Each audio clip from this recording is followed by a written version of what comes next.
अस्सलाम वालेकुम व्यूअर्स, मेरा नाम है नुसरत जमाल और आज आप देख रहे हैं नुसरत जमाल चैनल की आज की वीडियो। जो हम बनाने वाले हैं वो है शरबत। शरबत बनाने के लिए जिन चीज़ों की ज़रूरत है वो मैंने ले ली है। सबसे पहले मैंने ली है चीनी, उसके साथ साथ हमने आइस क्यूब ली है, थोड़ी सी बर्फ़ ली है, इसके छोटे छोटे पीस हमने कर लिए हैं। साथ ही हमने जामिश्री लिया है। वीडियो स्टार्ट करने से पहले आपसे एक छोटी सी रिक्वेस्ट है, मेरे चैनल को सब्सक्राइब कर दें, साथ ही साथ बेल आइकॉन के बटन को क्लिक कर दें। आइए वीडियो स्टार्ट कर लेते हैं।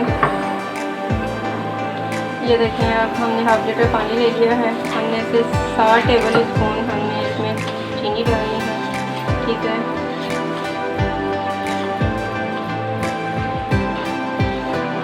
ये हम इसे मिक्स भी कर दें। ये देखें नाज़रीन, अब हमारा पानी चीनी हमने इसमें मिक्स कर लिया। अब हम इसमें जामिश्री डालने लगे हैं। जामिश्री डाल के हमने इसे भी मिक्स कर लेना है। चलिए नाज़रीन, ये देखिए हमने जामिश्री डाल के इसे मिक्स कर लिया है, ठीक है। हम इसमें बर्फ़ डालने लगे हैं। अब ये हमने बर्फ़ भी डाली है।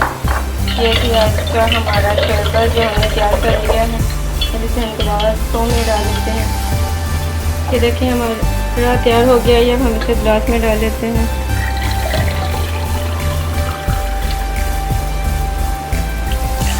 हमारा ये शरबत तैयार हो चुका है।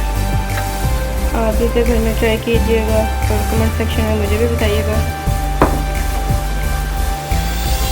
ये देखें, अब हमारा जामिश्री तैयार हो चुका है। हमने इसमें पुदीने के हमने पत्तियां रख दी हैं डेकोरेशन के लिए, ठीक है। आप इसे ट्राई कीजिएगा घर में और मुझे भी कमेंट सेक्शन में बताइएगा। और सुबह इंशाल्लाह न्यू वीडियो के साथ मुलाकात करते हैं आपसे, ठीक है। अपना बहुत सा ख्याल रखिएगा। ओके, अल्लाह हाफिज़।